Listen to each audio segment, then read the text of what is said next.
start huh? Trip of a lifetime. Let's fucking go.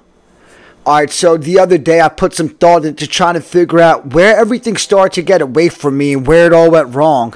And the conclusion I came to actually surprised me, because it's something that spawned after I moved down to Austin. It really comes down to bad business decisions, but really just one specifically. HEB reusable bags. I put way too much stock into these fucking HEB reusable bags, and apparently they don't keep their value. I have about 1 trillion of them in my apartment, and they're 28 cents each. So give or take a few bags, that's 28 trillion cents I've invested into HEB reusable bags. I don't know the exact math on it, but I know it's a lot of money. I love the idea of reusable bags at the supermarket, but it's just way too much for me to remember to bring it with me every single time I go. And then my soul is just defeated every time I have to buy another one. It's like the employee's trolling me when he sees me out there with no bag. He's like, oh, would you like to purchase a bag today? I just wanted to get that out of the way with before I pointed out the new addition to the podcasting setup. Right when you think your kid game more perfect, the kid adds a sleek looking globe. My dream for this podcast is that it eventually goes down as a universal ancient tablet. And if that's the case, that this will mark the location. There's an exact formula behind this podcasting setup. I don't even know what it is. I'm just out here subconsciously channeling it and bringing it to life. It's some type of combination of science, math, and religion. But the result is essentially magic. And the perfect podcasting setup for the flash in the pan that is the Sternwell frequency is molding right in front of our eyes. Trip of a lifetime, let's fucking go. So keep it with the theme of the cosmos. The lunar eclipse just happened. This is why I'm blessed that my mom has committed her life to consuming the mainstream news 24/7, because I exist in my own little universe, and if it wasn't for her, I would have had no clue what the fuck was happening. Her and this lady who supervises the self-checkout registers at Randall's, she's one of those people who you can't necessarily distinguish whether she's on a spectrum or if she's just an incredibly sick person and just a shell of a human being at this point. But when I was checking out the other day, she was like, have you gotten your eclipse glasses yet? I scoffed at her, but I should have gotten them because I wanted to look at it. I just didn't want to get them because I felt like purchasing the glasses is like sheep behavior. But if it wasn't for that lady and my mom, I would have had no clue that the lunar eclipse was coming. You could definitely feel like an eerie calm in the air throughout the day. It was like you could feel every single slight gust of wind. I didn't know when it was going to hit, and then it started happening when I was taking out my garbage. Out of nowhere, it just started getting dark, and then the sky just turned pitch black.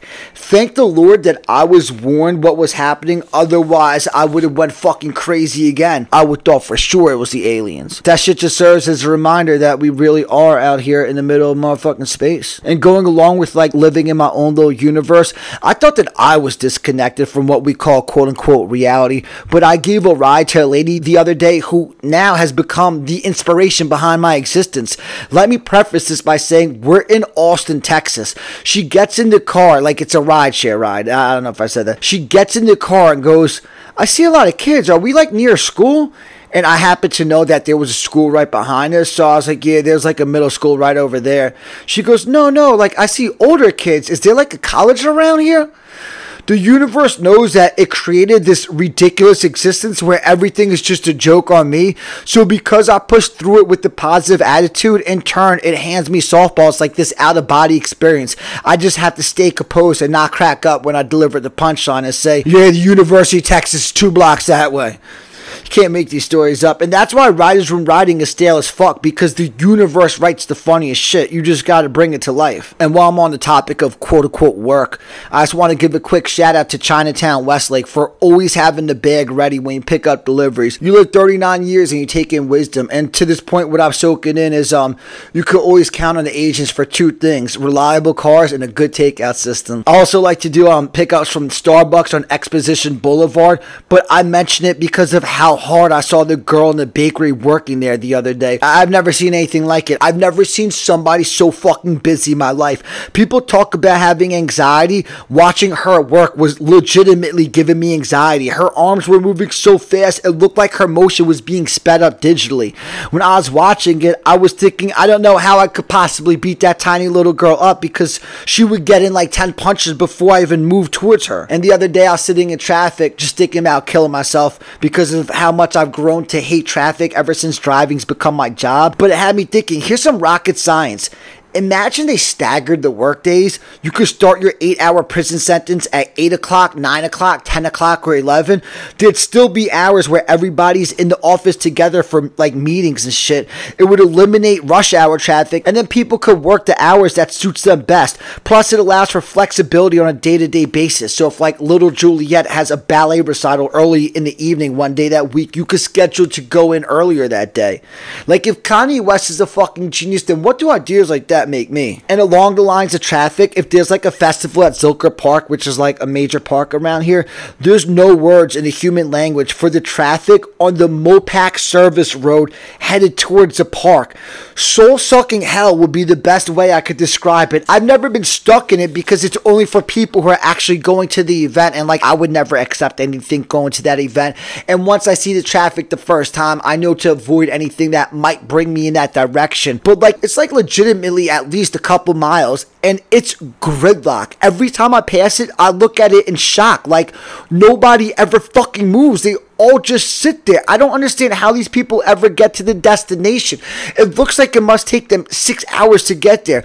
Unless I was going there to like hand Joe Rogan my mixtape personally, there's nothing I would ever want to do that would warrant me sitting in that traffic for. But so this one day, the other day, was the worst I've ever seen it. I figured it must have been like Drake and Lil Wayne performing or some shit. So I Googled to see what the event was that day in Zilker Park, and it was a kite festival. Like, kite flying. I don't understand how people live their fucking lives like this. Day by day, I'm starting to lose more and more hope out here. Whether it's like the Chinese, the Russians, artificial intelligence, or the aliens. Like, whatever happens, I feel like at this point might be for our own good. But I got this theory.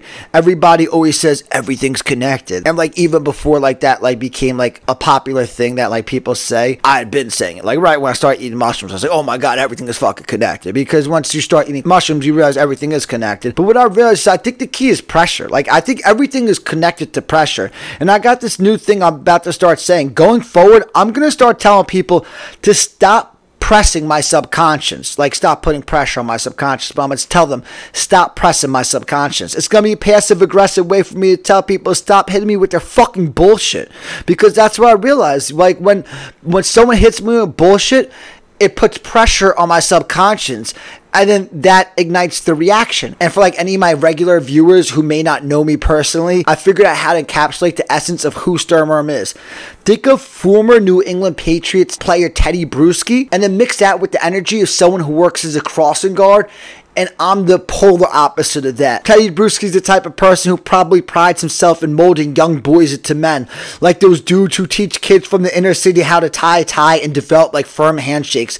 If Teddy Bruschi met a 12-year-old Stern worm, he would just be disappointed. He wouldn't even get mad at me or anything. And if I was brought into this life and I was told I was going to live in a huge mansion, have a yacht, and any cars that I wanted, but the catch was I had to work every single day for the rest of my life at an elementary school as a crossing guard, I'd say put the fucking bullet in my skull right now. I could never imagine gravitating to the role of working as a crossing guard.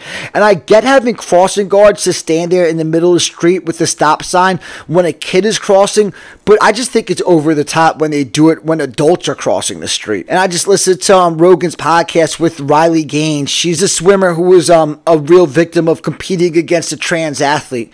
You almost don't believe it could happen until she tells her story. It was a good episode. I really liked her. She was interesting. She was compelling. I recently said on a podcast that I don't see transgender athletes in the real world, and not shockingly, the place where it seeped through isn't the real world. It happened in a fantasy land that is academia. It's the NCAA organization and the universities themselves that enable this. Those are your thought leaders. It's a microcosm and a reflection of the current state of education, and everyone thinks the solution is funding free college tuition. It's such a fucking joke. Voting in education, that's the solution to the problems in America, right? And it doesn't shock me that at the college level is where this happened, because the parents aren't as much in the picture. I want to see someone try to pull that shit in youth sports with all the fucking crazy ass parents sitting in the stands. They would never let that shit happen. If somehow it was allowed, like the first game or meet or whatever, there would be a fight in the stands. Somebody would beat the shit out of the dad of the trans kid because nobody's tolerating it when it negatively affects their children. But it's never going to happen, because in the real the world, not for 1 second do I think parents are going to sit back and let it even get that far. The surgery should be legal. Anybody should be welcome to go on a journey of self-discovery. And if you transition yourself, I'll call you whatever you want me to call you. I don't care. I'll play along. But if you do this shit, then it should disqualify you from competing athletically.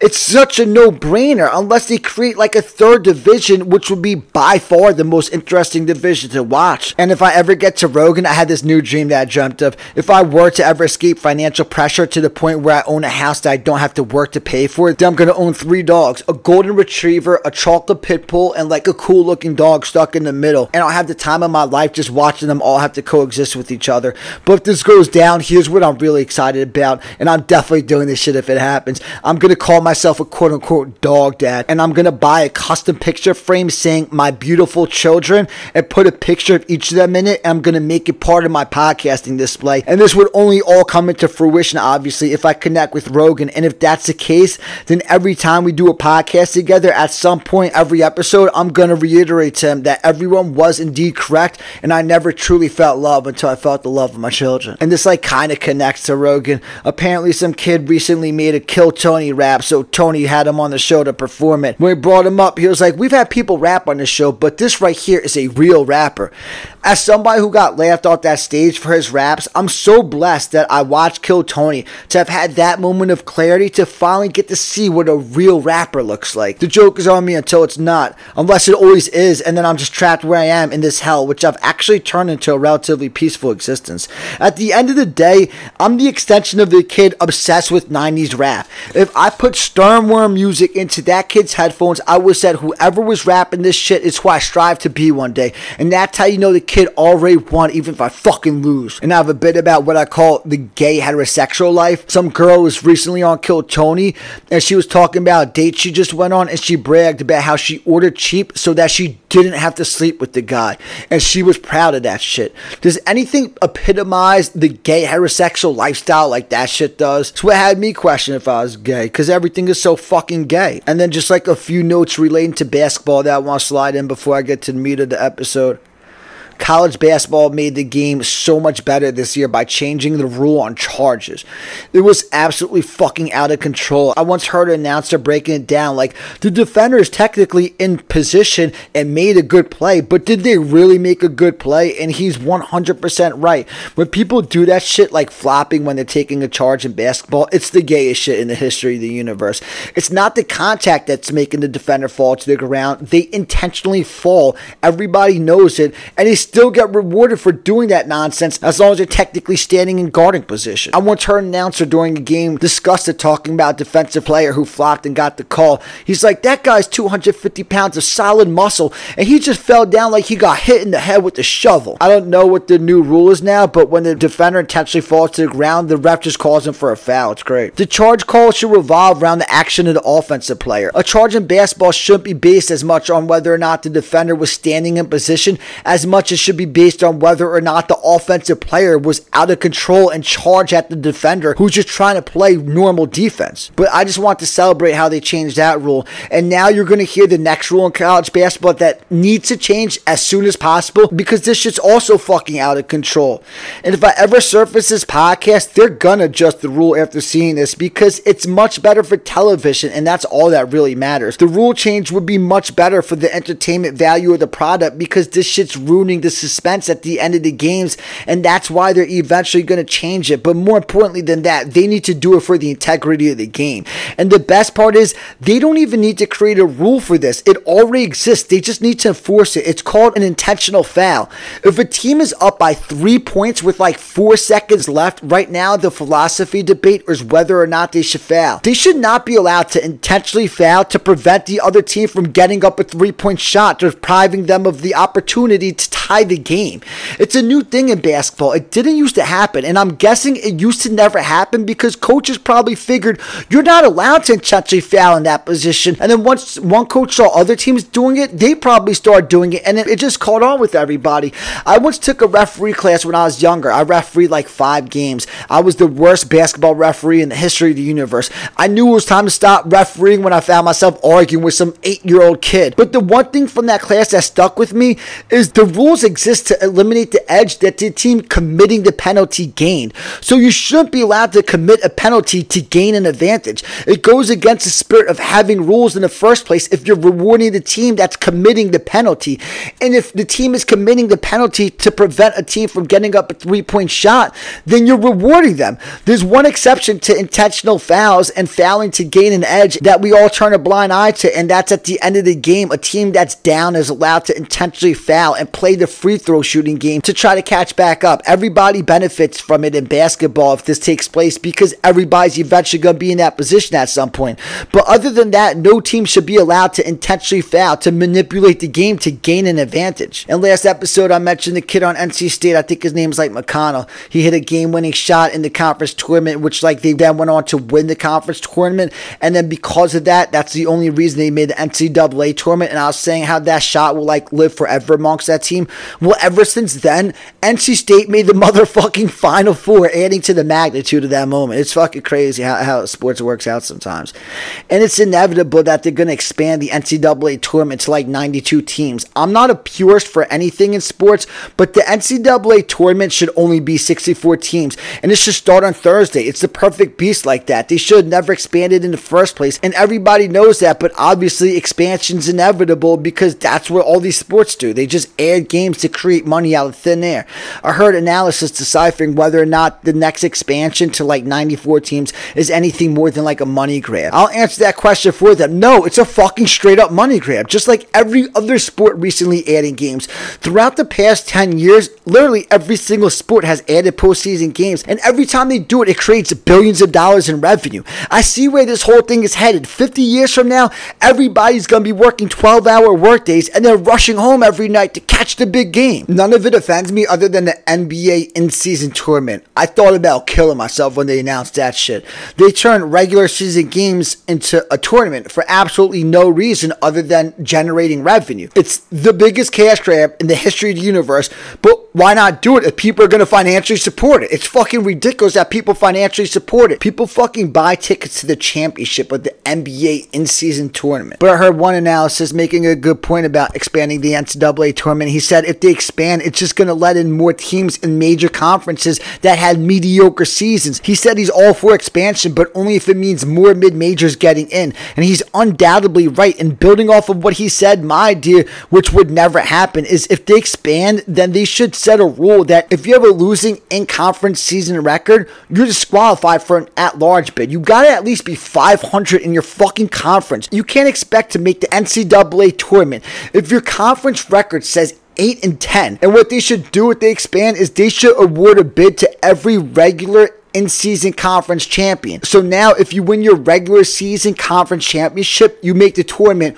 or if you win the postseason conference tournament, you make the tournament. This way, everybody who had a good season gets locked into the tournament. But so now for the main course, Caitlin Clark has like really opened up my eyes to women's basketball. She's like really good. You could definitely tell she's noticeably better than the other girls out there. Before Caitlin Clark, I used to think girls basketball was just random who won the games. And I figured even at like a professional level, you would still need the parents sitting in the stands to tell the girls to go chase the ball. Otherwise, they all just kind of stand on the court befuddled, twirling their hair.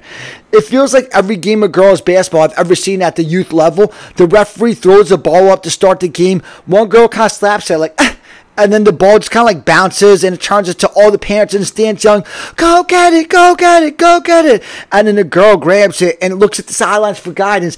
And then everyone's like, dribble, dribble, dribble, or pass, pass, pass. But instead the girl usually just like launches it up in the air, and then that goes on for 4 quarters until the game ends. And when it's all over, one team usually wins like 4-1. If one team's really good, they might crack double digits. And we talking about like children's girls rec leagues, most of those games just end in 0-0 ties. Once a team scores, they usually just call the game for a mercy rule. And even if I am slightly exaggerating, the overall rhetoric was validated my freshman year of high school.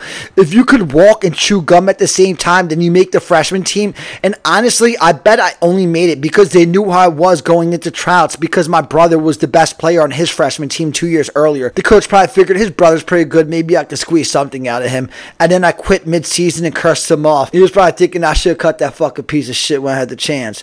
I never got a second of playing time because I was absolutely fucking trash, but we once scrimmaged the girls varsity team. We were bad for a freshman team, and we still beat them like 1,000-0. They couldn't get the ball up the court. I vaguely remember our coach literally calling a timeout and telling us to take it easy on them. That game was the basketball performance of my career. It was only a scrimmage, but it was the first time I ever scored more than 4 points in a game. If Tony Hinchcliffe asked me my biggest accomplishments next time I'm at Bronco Tony, I'm probably going to have to refer back to that game as being my biggest accomplishment in life. But I just had trouble competing in the men's division. But like if I play Caitlin Clark in a game of one-on-one, it's totally different. She looks good when she's out there playing against other girls, but I'm a 39-year-old grown-ass man.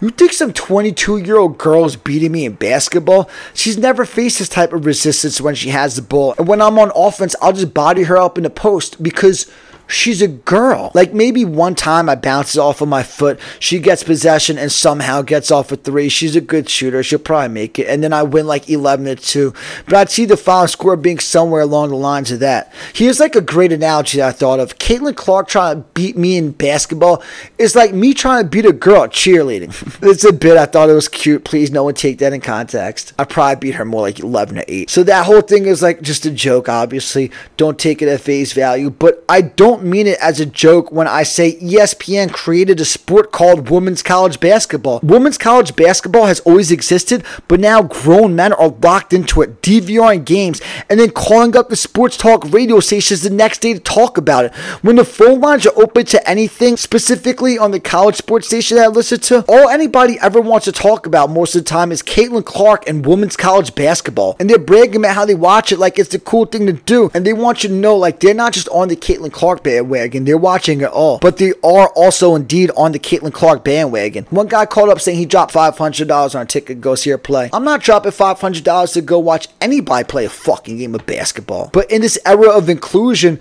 the radio hosts are more than glad to feed into the hype because it just promotes gender equality. They're stirring up the pot. The one radio analysis was all excited like, my kid doesn't miss a game of the girls Iowa basketball team this season.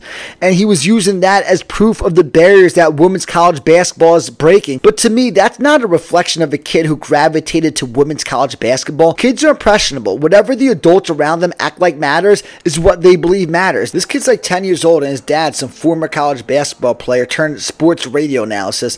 The kid's gonna follow whatever the dad's talking about and whatever way the wind is blowing. Kids are buying to whatever. They don't fucking know any better. That's basically what happened to me. I only give a fuck about sports in the first place because it's all I knew since my consciousness emerged. And now it's just kind of like embedded into the nature of my existence.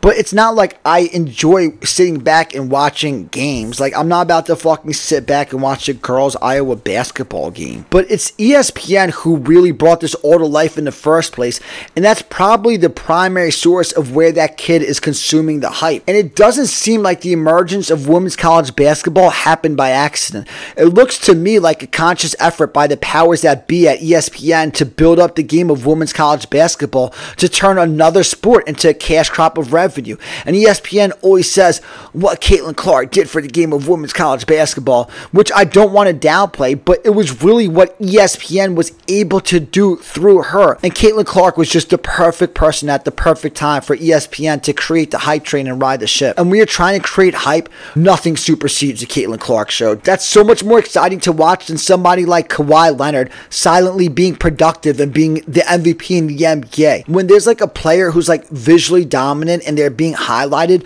watching the other team throw the kitchen sink at them is the most entertaining way to digest sports. And it works best in basketball. And the fact that this was like a white girl doing it just makes it that much more compelling. But in terms of ESPN building up women's college basketball, I had started noticing it brewing, but it really came full circle this year. It seemed pretty obvious that they were trying to jam it down our throats. Probably like a year ago, I consciously thought to myself how the WNBA must be in pretty good shape, because I could rattle off like 20 household names from women's college basketball throughout the past 5 years or so, and they all must be battling it out in the NBA, and it's only going to intensify when Caitlin Clark gets into the league. That's what I was thinking. And then I thought about, like, I guess the only difference is how they had started showing highlights of women's college basketball on SportsCenter and building up these players into household names. They didn't used to do that. It might sound ridiculous for me to say, but ESPN is capable of turning a sport into a cash crop. ESPN is just a TV network, but to me, ESPN is the pulse of sports. And I think the entity of ESPN has immense power to control what people think matters within sports. My TV is a box for live sports and ESPN. I'm the extension of a kid who comes home and checks to see what's on ESPN. In terms of sports, they could literally program me. And I realized that's what it was when I thought how there's mad stars in the NBA these days. It's the first time I'm hearing about it, but apparently girls have been good at basketball for a while now. Women's college basketball didn't start with Sabrina Ionescu and Caitlin Clark, but this is the first wave of players that's gotten promotion at a major level. And the first step to getting an audience to engage in the sport is familiarizing them with the players. If people know their players and they think the sport matters, then they're going to tune into the big games. At a macro level, people will digest anything as long as you hype it up and stir the pot. But I had started noticing the trend of women's college basketball, and then I had the epiphany one day this year when I checked to see what was on ESPN and ESPN2 on like some random weeknight when you expect to see men's college basketball, and both stations had women's college basketball games on. Like, I thought that shit was strange, and then that's when it dawned on me. A while back, ESPN probably started purchasing future rights to women's college basketball games for dirt cheap, and we're like, let's start promoting the fuck out of women's college basketball now, build up the game, and try to turn it into a cash crop. And now it's surfacing and coming into fruition, and that's what we see in front of us. Not people just really excited about Caitlin Clark. Yeah, they are, but I mean, they're just feeding into what ESPN stirred up. And it's a great strategy by ESPN because of how their network is essentially the biggest sports promotional resource available. They could do SportsCenter segments highlighting anything that they choose. I heard on the college sports talk station the other day that I was listening to, the hosts were asking the producer for her perspective as like a female on like the state of women's college basketball, and she was excited to talk about, like, I'm enjoying it so much, and I grew up in Connecticut, so I'm thinking, where have I been all of these years? But for some odd reason, I never started paying attention to all of it till now, and I just started smirking when I was listening to it because it validated what I was already thinking. This is textbook programming, and don't get it twisted. The ESPN coverage precedes the excitement for women's college basketball and not the other way around. And what better time to do this than in 2024 when the concept of gender inclusion is so popular? And that's why this whole thing is like really an eye roll to me, because to the imaginary corporate entity of ESPN, it's all about money, but they're able to stand on the concept of gender inclusion, and there's nothing wrong with what they're doing. Women's college basketball fell into the laps of ESPN, and they're just capitalizing. Like, don't hate the player, hate the game. But I hate all these fucking games as of late. And in fact, I respect the player that is the ESPN corporate entity now more than ever, because they exponentially kicked it up a notch. As I was drawing up this episode, I just found out ESPN's next move, which has obviously been brewing for an extended period of time. They just launched an app called ESPN Bet Live. ESPN is literally a fucking sportsbook now. ESPN is taking bets, but why not do it? If the imaginary corporate entities of FanDuel and DraftKings are allowed to take bets, then why shouldn't ESPN do it? It feels like it's a conflict of interest, but technically they're doing nothing wrong, and they're definitely doing nothing morally wrong. It just doesn't sit right though when you see ESPN taking bets. I try not to throw this word out lightly. I usually save it for people who have like exceptionally high IQ scores, but the suits who work at ESPN are a bunch of fucking geniuses. Buy a sport, become a sportsbook, and then use your resources to promote the sport and encourage betting on said sport. If they could convince you that these fucking sports matter, then they could drain your pockets from every single angle. And this is what I think about when I hear all these men all of a sudden calling up sports radio stations to talk about women's college basketball. But ESPN taking bets is just a direct reflection of where we are as a society and the problem with America in 2024 and a capitalistic system that revolves around money. I'm not a fucking communist, but I think the more productive work you accomplish, the more you should get rewarded. And when everything is hijacked by money, real labor gets devalued while imaginary corporate entities get wealthy off of taking bets and providing content. Whether we're talking ESPN taking bets, new sports turning into cash crops, or every sport adding games to create revenue, it's all stemming from the same problem, which is there's way too much money in sports. All this money has to come from somewhere. I think America would be a better place if there was exponentially less money in sports, opposed to celebrating instances going in the opposite direction. And that's why I'm fundamentally against the financial growth of women's college basketball. Life was expensive enough before women's college basketball started generating revenue. I think part of the solution is somehow getting the ridiculous money that's in sports out of it. If every single sport is generating hundreds of billions of dollars, the price of that is falling somewhere, and it's not only on the people consuming the product paying the price. It might seem unrelated, but the whole economy is connected. When money's funneling into sports, it just scales up the cost of our lives, adding financial pressure to society. If you hear billions of dollars go here and trillions of dollars go there, the reflection of that is going to be people working longer hours and living under more financial pressure. I've coined the phrase shoveling air, which is creating unproductive work solely to generate revenue. And that's really all ESPN is. They're air shovelers trying to build up sports to create revenue. There's 4 job sectors specifically that are by far the worst air shoveling offenders. These 4 job sectors are the reason why America is what it is.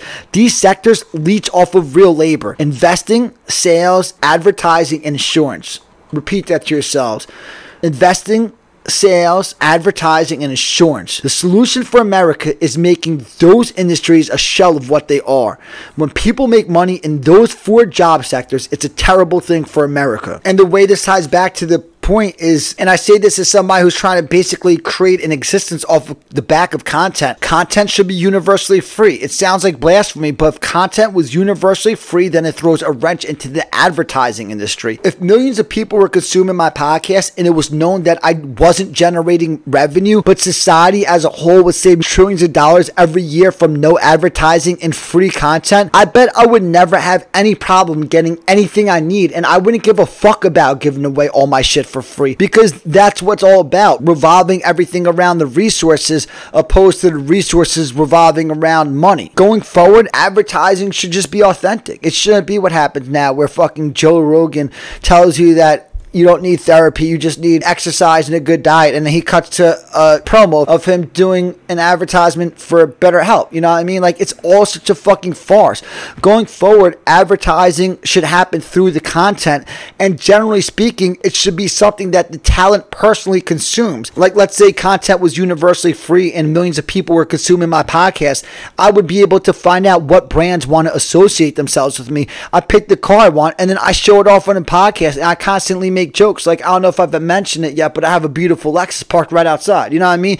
And the shameless plugs are authentic because it's a product that I consume. You know what I mean? I'm making jokes about my car. I don't feel bad throwing out these constant shameless plugs because they gave me a free car, opposed to like what today's product placements are like, where they have like one of those like if I had a successful podcast in today's day and age, none of this shit would be here. It would be a Gatorade Prime drink right here behind me. I would have nationwide auto insurance. You know what I mean? Like, that's how the fucking shit is today. It's so ridiculous, yo. But universally free content is how you scale down the ridiculous amount of money that's in sports. Instead of revenue from sponsorships and TV deals, it's solely ticket sales and merchandise, and all the games are just available to anybody at any time. Roger Goodell, the NFL commissioner, wouldn't like this, but if this happens, guess what job is no longer sucking $50 million out of our economy annually? But if we created a new way of life and got the money out of sports by making content universally free and it scaled down player salaries, what we would save as a whole as a society, we would have absolutely no problem finding ways to compensate professional athletes, specifically the stars who are the center of attention. The WNBA just had their draft, and Caitlin Clark went first, and her annual salary is $75,000. That is a shockingly low number. If I grind hard driving rideshare and doing food delivery, I can make more than that in a year. But if this place ran correctly, then those salaries would be par for the course, and NBA contracts would probably be like 10 times that. The number 1 pick in the NBA draft gets like $750,000 annually. It sounds ridiculous from where things have gotten, but if you didn't know where things went, you would think that that's an incredibly amazing amazing salary for playing a sport as your occupation. And the point is, they don't necessarily need money because their stardom will be able to get them whatever they want. LeBron James has an app mapping every single restaurant in the country where he's welcome to eat for free, and I bet it's every single restaurant in the country. Major athletes could get anything they want at any time because they could get it from people who are fans of them and just want to give them stuff. And since we're going to be saving trillions of dollars as a society, people are going to have extra money and they're going to want to give to their favorite athletes because they know they're not zillionaires. And this way, Caitlin Clark's star power holds more weight than her annual salary, like it currently does and like it should be. It's just not like that in other sports. Like Shohei Ohtani just sound like a $750 million contract. People are going to be shoveling air when someone's making $750 million pitching baseball. And if content was universally free, then every game LeBron could be given a new car to pull up in forever. He could have a new car every single game by brands that want to associate with themselves with him, which is every single brand. And since there's like no commercial breaks during the downtime, they could like cut to an ad of LeBron pulling up in his new whip. But it's like authentic advertising because it's a car that he now drives going forward. Like, that's what I like, authentic advertising. Like, God forbid we lived in a world where people were advertising for products that they actually consume, and seeing the advertisement makes you actually believe in the product, opposed to the way it is now where it's just like all bullshit and they just jam it down your throats repetitively to just build brand awareness. Like, yeah, I know who fucking Better Health is, but universally free content is an obvious step in the right direction. But so the point of the podcast is that people will consume whatever they're programmed to, but a spade is a spade. I was joking around about Caitlin Clark and women's college basketball, but it's undeniable that those games are digestible as content. If you AI computer generated men's faces onto the women's bodies for the average women's college basketball game, I would believe it's men's basketball. I wouldn't even notice like, oh, these players fucking suck. Like I had on the women's Final Four the other day, and like, I don't know, it looked like professional basketball to me.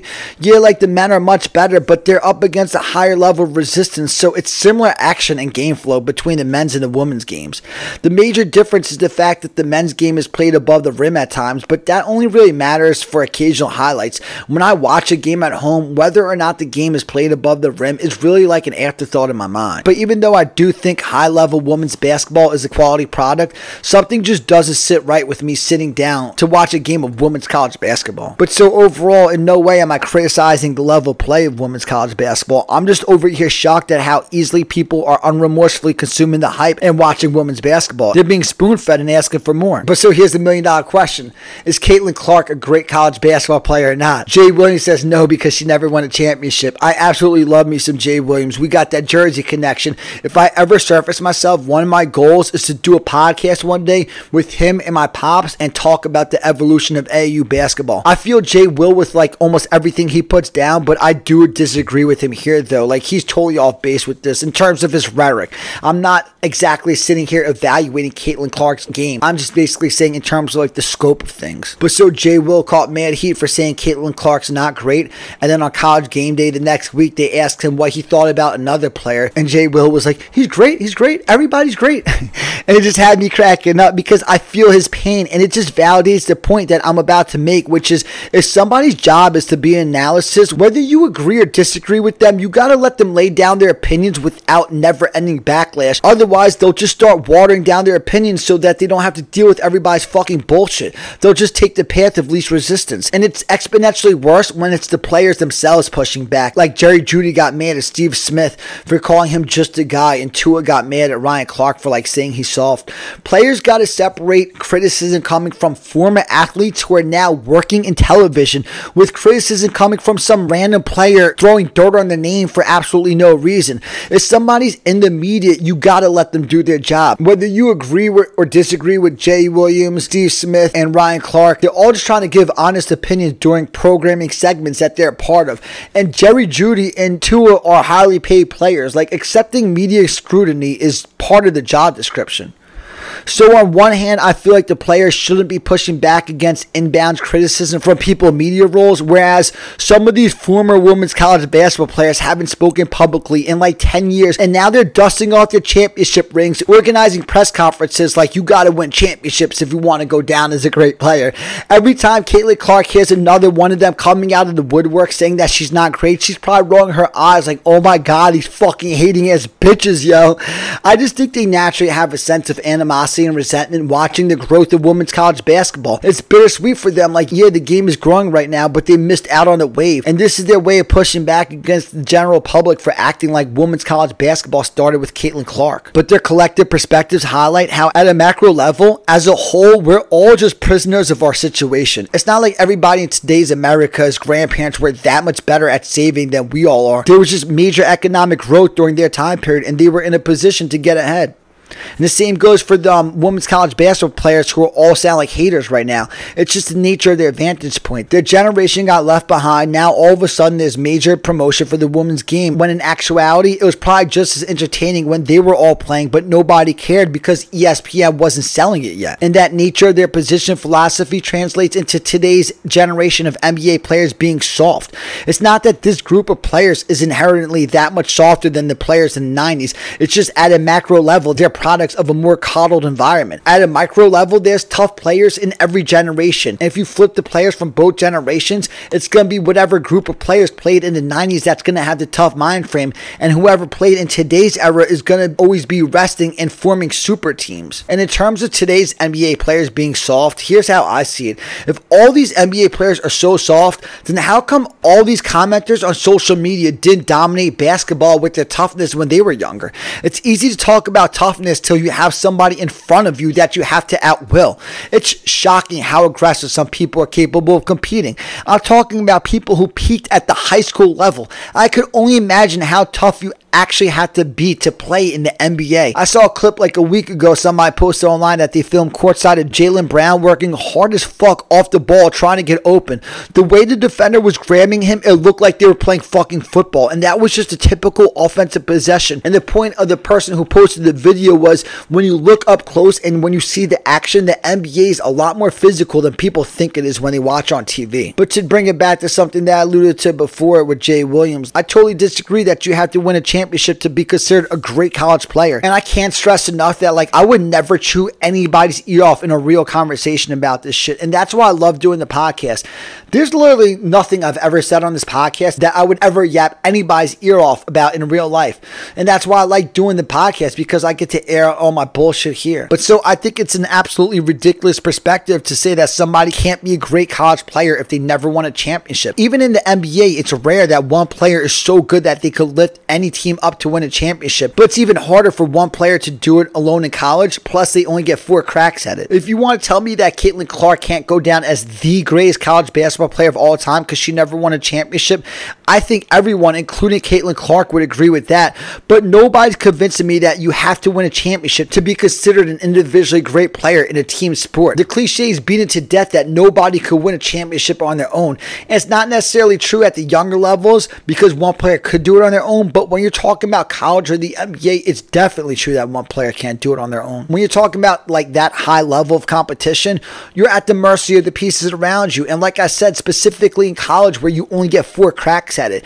And it's not like Caitlin Clark got upset every year in the Sweet 16. She made it to the championship in back-to-back years. I love Jay Williams, but in my opinion, it's such a ridiculous take that he says she's not going to go down as a great women's college basketball player because she never won a championship. And then just to close out the podcast, a few final things. First off, in terms of gender equality for athletes, obviously my perspective is it should all be determined by the revenue that your sport's bringing in. But building off of Riley Gaines telling her story about how shockingly terrible the NCAA handled her situation, last year the NCAA caught mad heat for the NCAA women's tournament having like horrific facilities and accommodations for the players, and the gift bags were like bubble gum and tampons. If there's one place in athletics where gender equality should exist, that is it. If the NCAA is running a men's tournament and a women's tournament in the same sport, then everything should be comparable. It shouldn't associate with how much money that the sports are generating. And in today's day and age, I don't understand how any organization could drop the ball on something like that, but especially the NCAA, who apparently like bent over backwards to stay politically correct about trans athletes. You would think they do the same for gender equalities in situations where they have control. It's a real head scratcher. And I mentioned before that the WNBA draft just happened. happen. People talk about like being inspired and like how they're always like looking for artists to inspire them. Like everyone's always like looking for like a new song to be inspired by. I'm 39 years old. Like I'm not fucking getting inspired by some rapper or comedian. But if I have a draft on in the background, watching the players do the interview right after they get drafted and watching them be so emotional that they could barely even do the interview, it always riles up my emotions. I fucking love watching that shit. That's the type of shit that inspires me. What you have to put in to reach the pinnacle of sports is unimaginable, and when it comes full circle, it's probably surreal. And I feel like in 2024, it just feels so much better than ever, yo, because everyone just wants to make something out of their lives at this point. You know what I mean? Like back in the day, like if you got drafted in the 90s, you just felt like you were on the path and you meant business. Now it's all people who grew up watching the sports and like fantasizing and dreaming one day. I feel like now it's almost like the generation of dreamers are the ones who are making it, and it's cool. And then finally, I'm going to close on something that's really stupid, but it just goes to show that sometimes the way to be brilliant in life is just to keep it simple. And it ties into Caitlin Clark, because I always see a commercial of her doing it.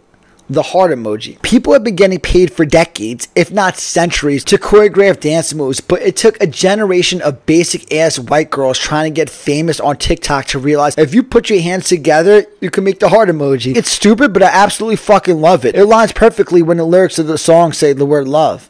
And it's cool when two girls come together to do it with like their hands in like a choreographed dance move. Like I don't care what anybody says. This world became a slightly better place when the heart emoji was incorporated into dance moves. Start one, trip of a lifetime. Let's fucking go.